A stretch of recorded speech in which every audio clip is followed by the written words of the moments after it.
gérer. Et de tous les gouvernements qui se sont succédés, et c'est pourquoi il ne faut pas accepter cette théorie de l'exclusion qui a prévalu à un moment donné.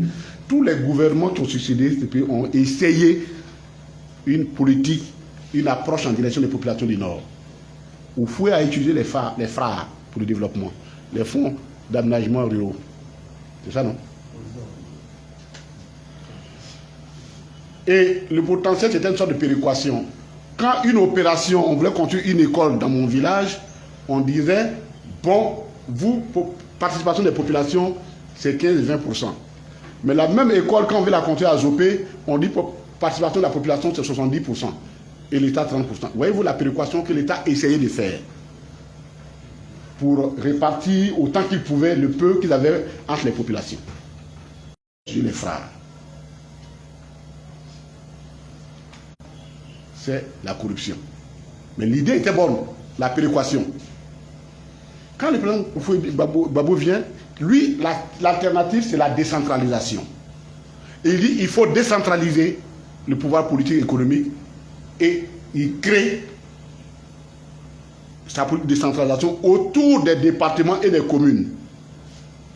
En rapprochant, en réduisant la distance entre les décideurs et les populations. Parce que dans les frères, là, quand on te dit on t'a donné 30 millions, bon, c'est comme l'eau de sécheresse. Quand avant d'arriver à Yamtokro, il reste 25 millions. Quand Yamtokro arrive à Boaké, il reste 20 millions. Sans arriver à Kachula, il reste 15 millions. Chacun prend un peu, finalement, on n'arrive à rien. Donc le président Gbagbo dit, on va créer la décentralisation. On crée la décentralisation. Et qui a aidé notre pays pendant la situation de crise. Et quand les autres arrivent, ils veulent copier la décentralisation, mais il la copie mal et il crée des régions qu'ils ont du mal à financer et qui éloignent d'autant le service par rapport à choses, qui éloignent les stades de décision. Donc, il y a des options à faire dans notre pays. C'est catastrophique ce qui se passe au Nord. C'est catastrophique. Nous pensons, en toute honnêteté, il faut qu'on finisse avec le fétichisme de l'arbre. L'économie fétichiste de l'arbre, il faut qu'on en finisse avec.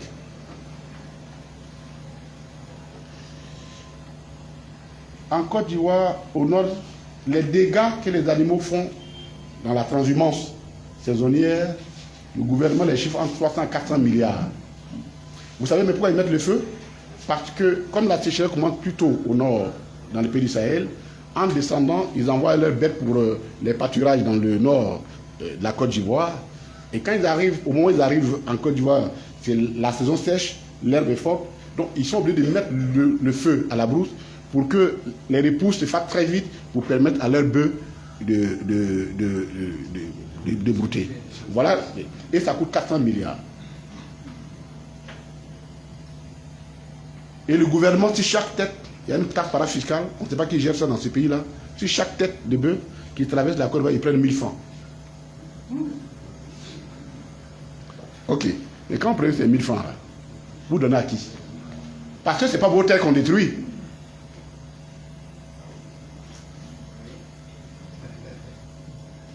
Il suffit tout simplement d'aider les populations du Nord à organiser le pâturage des animaux qui viennent. Si moi j'ai 200 hectares et je décide de faire des vignobles sur 20 hectares et je fais un peu de riz ici, il y a encore peut-être 50 hectares, 60 hectares. Si le gouvernement m'aide, je m'organise de sorte que les bœufs, là, quand ils viennent, ils rentrent. Matin, je suis assis, avec mon chef, viens, 100 francs, tête de bœuf. 100 francs, tête de bœuf. Tu vas faire le pâturage. Je suis même capable d'organiser le pâturage pour vous en faisant des puits, ainsi de suite. Vous allez voir que le Nord n'est pas aussi pauvre qu'on le pense. C'est l'imagination qui manque. Parce qu'on a ancré toute notre économie autour de l'arbre. Et c'est ça qui est notre problème aujourd'hui. C'est ça qui est notre problème aujourd'hui. Donc, il y a beaucoup de possibilités. Si on a bien organisé et que l'État décide, par exemple, de dire on n'envoie plus de bœufs sur pied, en tout cas, si ça doit venir sur pied à Abidjan, c'est vraiment une proportion résiduelle, et que tous les abats doivent se faire dans les abattoirs modernes construits au nord, un à Bondiali, l'autre chez moi à Kachola, parce qu'il faut actionner Kachola, le deuxième à Odjene, le troisième à Odjene. Vous venez, vos bœufs, on les abat là, et puis on organise un transfert, un système de transfert par les rails, ainsi de suite, par le camion secouristique, pour venir en Côte d'Ivoire. Vous allez trouver du travail à Abidjan, vous allez trouver du travail pour nos populations, là-bas pour travailler dans les abattoirs. Donc on peut le faire. La propagande, elle sert tout juste le temps d'une campagne. C'est 30 jours pour les élections présidentielles. Après, là, la propagande vous rattrape. Et l'anacarde, aujourd'hui, la situation d'anacarde est dramatique, chers amis. Et ce n'est pas seul. Si on vous dresse la liste, les VIA, on n'en parle pas. Tout, parce que nous sommes assis, nous sommes... Et ça, je pense que le PPACI a des offres sérieuses, bien réfléchies, en direction de nos populations, pour faire avancer les causes. Nous avons notamment quelques pistes, mais il y a encore des réflexions possibles à faire.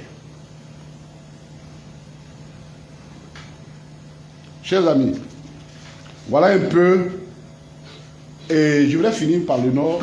Savez-vous qu'au Nord, il y avait autant de fouets? Parce que moi, je ne crois pas à l'État bénéfice, qui aime les bénéfices. Vous êtes un peu impatient. Parce que comme on devait trouver 11 heures, ça fait bientôt 3 heures et qu'on a des rendez-vous après. Mais c'est tant mieux, non? C'est stressant, en fait, c'est stressant. D'accord, ok, on va finir maintenant. On va finir. Oui, parce que c'est des questions, vous les apprenez en tant que journaliste, ça nous fait plaisir, mais nous, c'est des questions nationales. Et vous voyez, c'est des questions d'un intérêt particulier, c'est qui fait la différence entre notre conférence de presse. Ce n'est pas une conférence où on vient donner un point unique, c'est quelque chose on la veut didactique, on la veut d'éducation, on veut être l'information. Vous relayez, c'est bien, ça nous fait plaisir, mais quand nous parlons aussi à mon président qui est Arikoka, qui écoute et qui a besoin de savoir pourquoi on n'achète pas son anacarde. Vous prenez pourquoi je prends donc, on prend notre temps pour l'expliquer. Excusez-nous pour cela, mais on va finir tout à l'heure. Et donc, Oufoué avait créé les seaux de sucre au nord, société les seaux de sucre, ainsi de suite. Et puis bon, pour faire la production de sucre, pour désenclaver le nord, on en a fait, ça a marché. Jusqu'à un moment donné, bon, il y avait des crises. Et comme toujours, quand les crises arrivent, au lieu de réfléchir pour trouver les solutions réelles, on jette le bain avec le bébé du bain en même temps. On a supprimé ces seaux de sucre. Mais ça reste encore des opportunités. Je pense que par exemple, un coin comme Marabadiassa, où il y a 6000 hectares irrigués, il suffit que l'État décide de développer pour en faire la culture du riz ou des agrumes contre saison, nos populations vont se détourner très vite de l'anacarde. Parce que la culture de l'anacarde a atteint ses limites et il faut ayons le courage de dire ça à nos populations. Offrons d'autres alternatives. Mesdames et messieurs, voici l'économie de notre rencontre d'aujourd'hui. Ça a été long, mais vous convenez que ça touche des questions qui sont des questions essentielles. Merci d'être là, merci d'être venu, merci pour le temps que vous avez pris, pour la patience. Nous vous savons gré pour cela. Et nous supposons que vous avez quelques questions, même si vous êtes impatient, à nous poser. Voilà.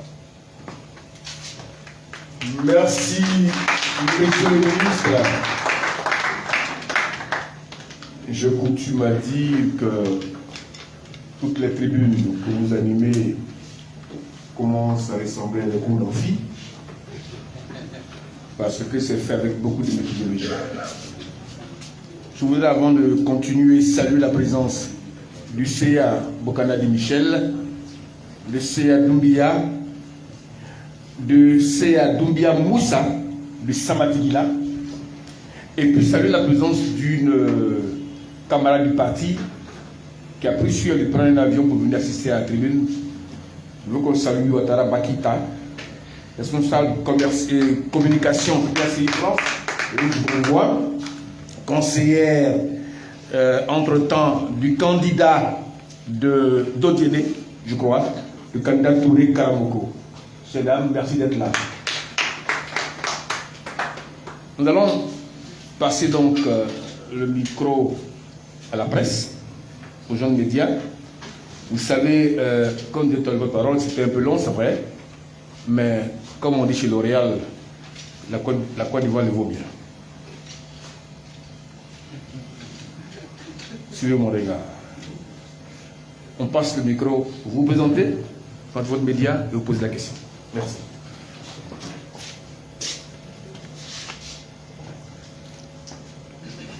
Bonjour à tous, François Hume, RFI. Vous avez parlé d'une alliance avec le PDCI pour les élections locales qui arrivent. Vous dites qu'il y a des accords qui ont été déjà conclus. Est-ce qu'on peut en savoir un peu plus sur ces accords et les accords qui persistent, ce qui a tranché? Et puis aussi, un peu de précision quand vous dites qu'il y aura des assauts qui seront menés, des mots d'ordre vont arriver, de quoi il s'agit exactement, s'il vous plaît. Merci. Merci beaucoup. Non, on a l'habitude, on fait du direct. Et on répond, t'écoute, voilà, pour gagner. Non, merci beaucoup. Oui, il y a des accords avec le PDCI. Nous allons finaliser, mais acceptez que je ne puisse pas vous faire sortir le secret des délibérations. Je n'ai pas encore ce mandat pour cela, mais je peux vous dire que de toute façon, dans les 48 heures, vous le saurez, puisque on est obligé de les publier pour que nous puissions aller rapidement au dépôt des dossiers. Donc ça, rassurez-vous, il n'y a pas de problème. Les actions à mener, oui. Ça aussi, notre parti, je vous ai dit, nous avons décliné le programme d'action. On a arrêté le programme d'action que nous sommes en train de mettre en application. Oui, tout ce que la loi nous permet de faire en Côte d'Ivoire, nous le ferons. Tout ce que la loi nous permet de faire en Côte d'Ivoire, nous le ferons. Je pense que c'est suffisamment clair. Tout ce que la Constitution nous permet de le faire, nous allons le faire pour que les choses soient respectées. On ne fera pas certainement comme eux, parce que nous aimons la Côte d'Ivoire. Le président Laurent Gbagbo aime la Côte d'Ivoire. Nous n'allons pas aller chercher une armée quelque part. Mais la loi nous a donné beaucoup de moyens pour exprimer notre désaccord. Et ça, nous n'allons pas nous priver, puisque le gouvernement ne nous laisse pas de choix. Le gouvernement ne nous laisse pas de choix. Donc rassurez-vous, au mot opportun, on vous le dira. Mais toutes les options prévues par la loi sont sur la table.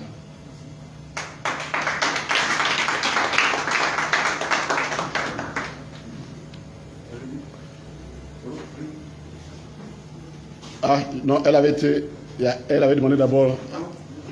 Bon, comme vous avez le micro, mais elle avait demandé. Allez-y. Bien, merci monsieur le ministre. Je suis Gomson Sabo de la Nouvelle Alliance. Tout à l'heure, vous avez dit que la question est liée à la réinscription de Gbagbo sur la liste électorale choque les populations ivoiriennes. Mais je veux comprendre quelque chose. Ces derniers temps, je lisais quelque part un journal, et puis certains de vos adversaires ont dit que la faute vous incombe, de rejeter la faute sur vous, parce que vous devriez, normalement, il y a une juridiction administrative que vous devriez saisir, et que vous n'avez pas saisi, vous ne l'avez pas fait à temps. C'est ce qui a occasionné, on appelle ça le rejet de la réclamation du président Laurent Gbagbo. Est-ce que vous avez un commentaire à cela? Bon, alors peut-être, là, soit de deux choses l'une, vous n'avez pas bien compris ce que votre interlocuteur vous disait, ou alors il vous a dit les choses, mais il ne sait pas de quoi lui parler non plus. Il n'y a que ces deux solutions. Parce que dans la réalité, le recours administratif vient d'abord après le rejet de la candidature. On ne le fait pas avant, si on doit le faire. Mais nous avons décidé que pourquoi aller encore devant un juge lorsque l'État lui-même refuse d'appliquer les décisions de justice. C'est tout simple que ça. C'est tout simple que ça. Parce que ça ne sert à rien. On a une décision de justice, on dit voici. Vous dites que vous ne voulez pas. On va aller voir notre juge. Qu'est-ce qui va changer? Comme l'État a pris en otage la justice, nous fonctionnons maintenant. Je vous ai dit, l'État est devenu un État hors la loi, mais nous allons fonctionner comme ça. Donc, ce n'est pas comme ça s'est passé. Non, pas du tout. L'information que vous avez donnée n'est pas juste. On introduit la requête d'abord à la CEI. Et quand on n'est pas content, on formule, on lève le contentieux devant un juge. Mais devant quel juge? Et pour prendre quelle décision? Et qui va l'appliquer? Puisqu'on a une décision de justice que personne ne va appliquer. C'est pourquoi je vous ai dit tantôt que c'est le gouvernement qui a fermé les voies de la justice. Et donc, comme il nous empêche d'exercer la justice, mais on est des citoyens, on se donne les moyens d'exercer nos droits comme on peut.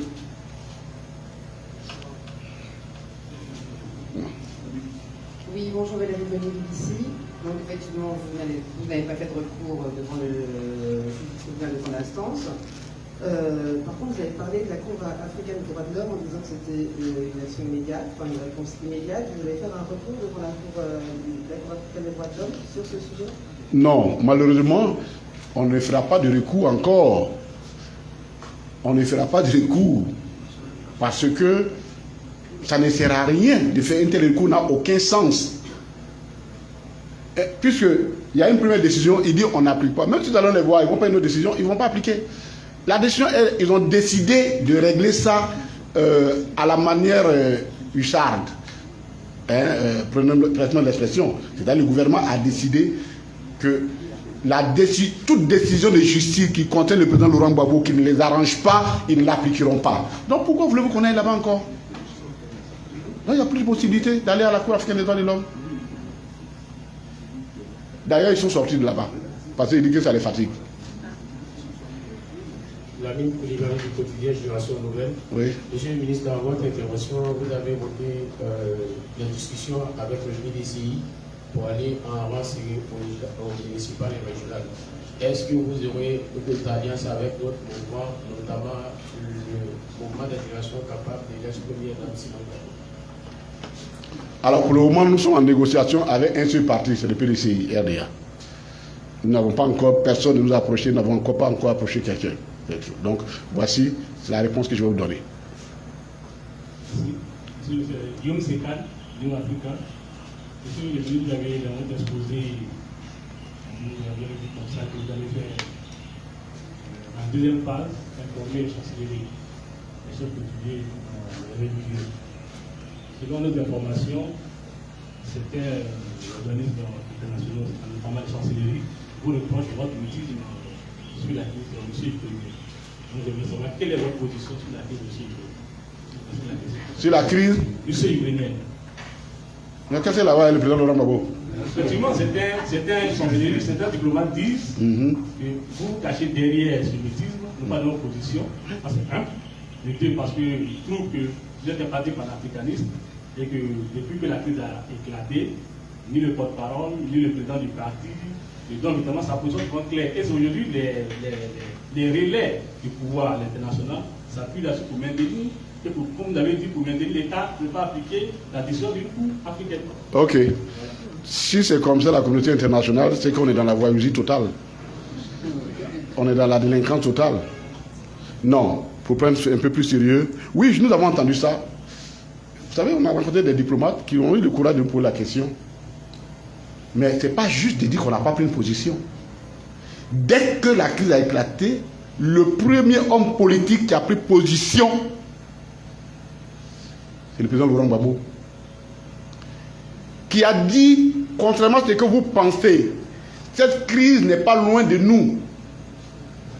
Elle aura des incidences énormes et que rapidement, il faut lui trouver une solution pour sortir de la crise. C'était le premier homme politique qui a fait cette déclaration le président Laurent Gbagbo. Mais nous sommes un parti souverain. Et la réponse que ce diplomate, deux diplomates nous ont posé le problème quand nous les avons rencontrés, la réponse était claire. Et nous allons la donner ici.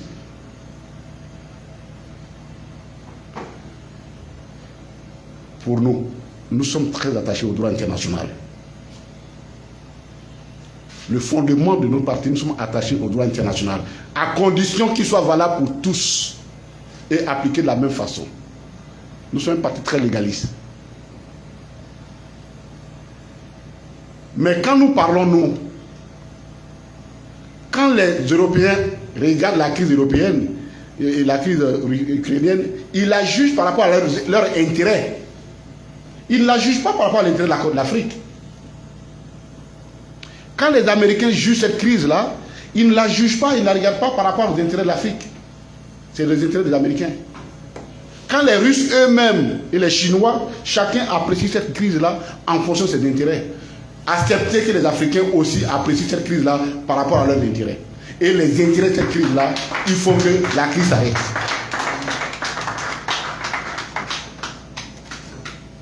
Puisque plus est dur, on vient de vous dire, le gouvernement ivoirien, toutes ces projections sont faites à partir de la fin de cette crise.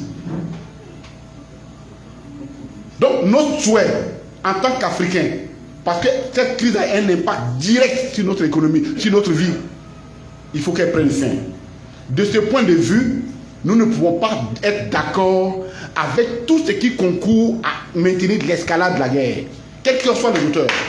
Voilà la position de notre parti.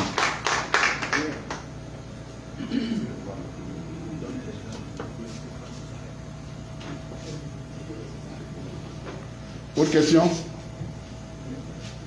Je pense que, à voir le visage des hommes de la presse, il y a d'autres questions. Ok. Mesdames et messieurs, chers amis, journalistes, merci pour votre patience. On va essayer autant que nous pouvons de recadrer notre tribune, mais sans perdre l'âme de notre tribune. La tribune, c'est vrai, c'est une conférence de presse. Mais nous sommes dans l'opposition, notre rôle, c'est de critiquer et de faire des propositions. Le problème de nos populations en Afrique, elles ne peuvent pas décider parce qu'on ne leur donne pas la plénitude de la connaissance ou du moins de la réalité quotidienne de leur vie. Ce que le parti s'est donné comme devoir, c'est pour conquérir leur voix et leur électorat, il faut qu'on leur explique les choses. Sans dol, c'est-à-dire sans tromperie. Un tel exercice, il prend du temps. Pour faire cet exercice, nous faisons beaucoup de recherches pour ne pas être pris à défaut. Et nous prenons le temps d'expliquer. Parce que comme je vous ai dit, au-delà de ceux qui nous écoutent dans l'immédiat, merci pour l'écho que vous allez faire, mais nous parlons aussi, grâce aux avantages que nous offrent les nouvelles technologies, à ceux qui sont à Débizékou, à Kpakwekou, à Nyarebeya, à Aïkoka, à Tipa, Séni-Tiabli, partout, à Beauville, partout. Et même au-delà de la Côte d'Ivoire. Parce que nos populations ont besoin d'éducation, de formation, plutôt, pas d'éducation, mais de formation. Et le PPACI s'est donné ces devoirs-là, de formation. Nous prenons le temps d'expliquer, nous voulons être didactiques, comprenez-nous l'objectif que nous poursuivons. Quand il s'agit de faire une conférence de presse classique, nos conférences de presse ça dure tout 30 minutes. Mais ici, nous parlons aux médias, merci pour l'effort que vous faites, mais nous parlons à des personnes qui n'ont pas accès aux médias autrement que par le canal des réseaux sociaux. Et pour cela, il faut leur expliquer. Il faut que les populations comprennent pourquoi nous ne sommes pas contents en Côte d'Ivoire, parce que quand on radie le nom du président Laurent Gbagbo, que les populations comprennent que quand le gouvernement leur dit qu'ils travaillent pour leur amélioration, ce n'est pas vrai, on les envoie dans le mur. Que les populations comprennent au nord pourquoi ils ne peuvent pas continuer de fonder toute leur économie sur l'anacarde, parce que dans la réalité, c'est une économie qui a des limites objectives et des limites qui les condamnent. Voilà le sens de notre exercice. Merci d'être là, merci d'être venu, et la prochaine fois, et à très prochainement. Merci beaucoup. Ici s'achève donc le deuxième réunion de la tribune PPACI. Mes amis de la presse et des médias, merci d'être venus. Rendez-vous dans 15 jours. Donc on le fait ça 15 jours. Et allez à vos rédactions pour de la bonne nouvelle. À bientôt.